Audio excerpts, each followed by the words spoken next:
I'm here at the London Toy Fair, and I'm sitting with Scott Rhodes, who is from Oxford Rail and Oxford Diecast, I think is the way. Yes, yeah. And on the table in front of us, we've got a fine selection of Oxford products, most which are either new here at the Toy Fair or are just about to be hitting the shops.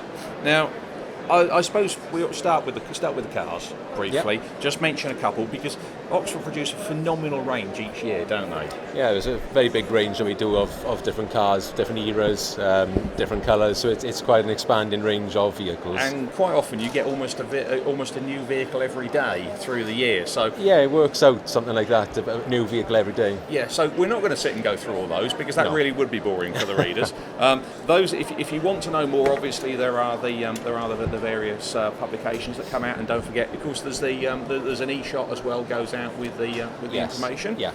No, what we're going to look at is a couple of new things. Now, one of the joys I have of coming to the Toy Fair is I get to see all the new castings. So here we are, for example. This is The Bedford ice cream van is in 1/43rd scale. okay. So we're looking for a 7mm models.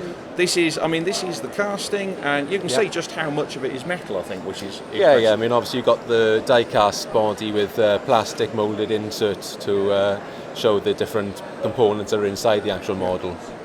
And we've got them all important ice cream cones on Very the front. important, yeah. And the beauty of this, of course, is it's going to be fully decorated when it comes out. Yeah. And Oxford are known for the quality of the decoration, Yeah. because some of the finish on some of these small vehicles is amazing. Which kind of brings us on to this in, again, 1/43rd scale. Yeah, this is about 1/43rd Weymouth Fanfare, appropriately in South Wales livery. One does still exist of it, so it's quite fitting to have a model of it, so I think it's quite nice. And I believe you've driven this one. I have, yes, yeah, a little while ago, but it's nice now you can actually own the model version, a bit cheaper than the real one. And certainly, the quality of the finish is really good on this. And what was it like to drive, just out of interest?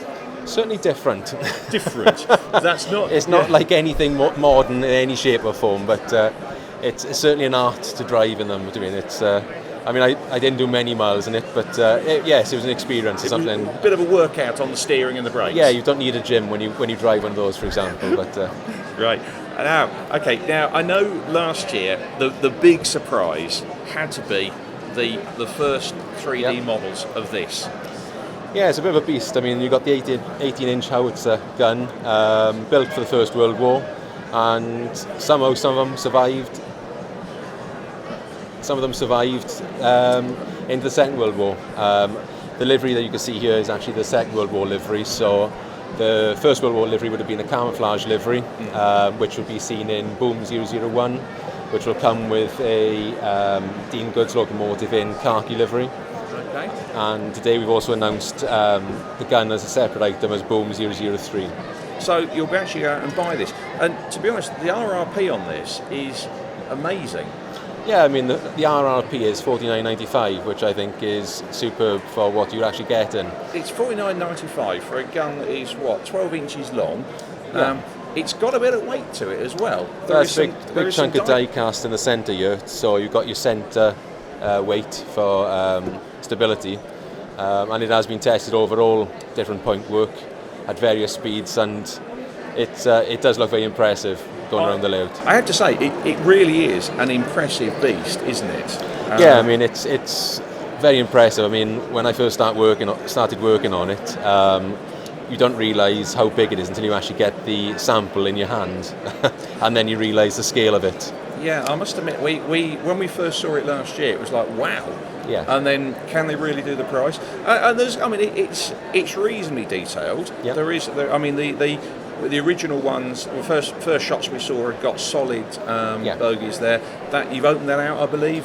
Yeah. So I mean, obviously going through research, I mean, we're very lucky that there is a fantastic Pathé video on YouTube of the real one being prepared in a mock exercise to show how it was prepared. How much time did you spend watching that video very, very closely? Hours. Because of the nature of the actual vehicle itself, there's not a lot of detail on the detailed components. I mean, you get a basic line drawing of it, but I mean, as regards to photographs of it, there's not that many. So obviously we're lucky we have a few photographs, and we do have the YouTube, which you can combine the both into research, and then, well, this is what we've produced. This is what's been produced. This is what you've got to use. And well, so that's. I mean, these are heading for the shops now, aren't they? The very first ones. Yeah. So the ship is actually about to dock very soon. I think there's been a slight delay in it, out of our control, but probably end of February these should be in the shops then. So. And then the other liveries will follow suit later in 2019. Looking forward to it. Now, talking of other liveries, we then have to move on. You've announced a new loco today. Yes. Which is? We've announced the J27. So we've done 4 different variants in different liveries. So we've got the LNER unlined, LNER with red lining, BR early, BR late. So that's something to look forward to, and I know the feedback on RM Web has already been quite good about that. They're really looking forward to this, and it fills a hole in the range, and they're looking forward to it. And which is great, because we're now sitting here looking at the moment at the N7.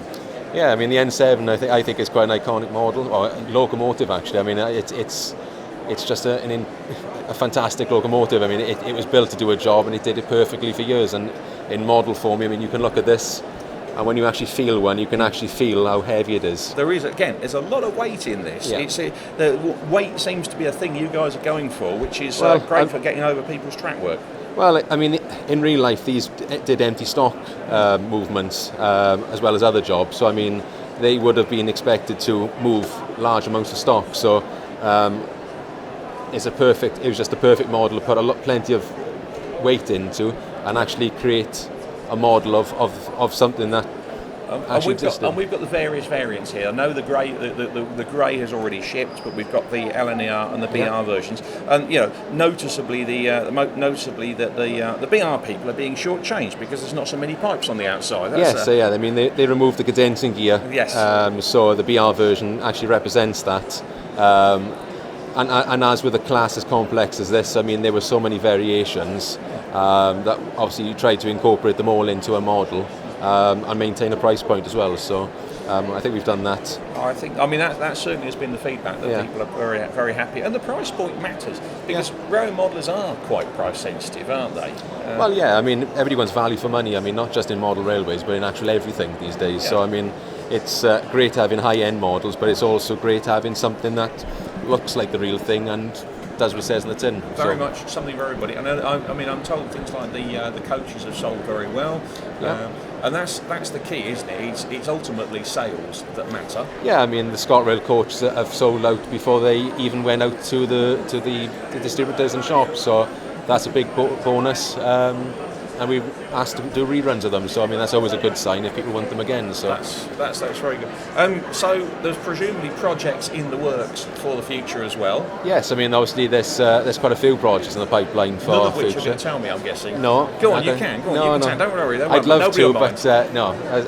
So there's plenty in the pipeline for future development, and I think there's quite a few surprises which people will see and develop over the next couple of years, and.